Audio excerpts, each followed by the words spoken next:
এবং should have, এই দুটোর মধ্যে একটু ডিফারেন্স ক্লিয়ার করব। শুড মানে উচিত, আমাদের বর্তমানে কোনো করা উচিত বা ইন ফিউচার আমাদের কিছু করা উচিত, এরকম অর্থে আমরা শুড ইউজ করব। শুডের পর সবসময় ভার্বের বেস ফর্ম মানে প্রেজেন্ট ফর্ম বসবে, এর সাথে কোনো এস ইএস ইডি যোগ হবে না। ইউ শুড লার্ন, তোমার শেখা উচিত। ইউ শুড প্লে, তোমার খেলা উচিত। লাইক দিস, বোঝা গেল? শুড মানে উচিত অর্থে সেটা অ্যাট প্রেজেন্টও হতে পারে, ইন ফিউচারও হতে পারে। শুড হ্যাভ মানে অতীতকালে আপনার কিছু কাজ করা উচিত ছিল, এইরকম বোঝাবে, মানে ইন পাস্ট। শুড হ্যাভের পরে ভার্বের পাস্ট পার্টিসিপেল ফর্ম বসবে। আমি যদি বলি ইউ শুড হ্যাভ লার্ন, তোমার শেখা উচিত ছিল। ইউ শুড হ্যাভ প্লে, তোমার খেলা উচিত ছিল।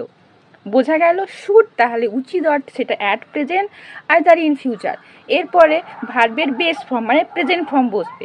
আর শুড হ্যাভ অতীতকালে আপনার কোনো কিছু কাজ করা উচিত ছিল, এই রকম অর্থে হয়। শুড হ্যাভের পরে ভার্বের পাস্ট পার্টিসিপেল ফর্ম বসে।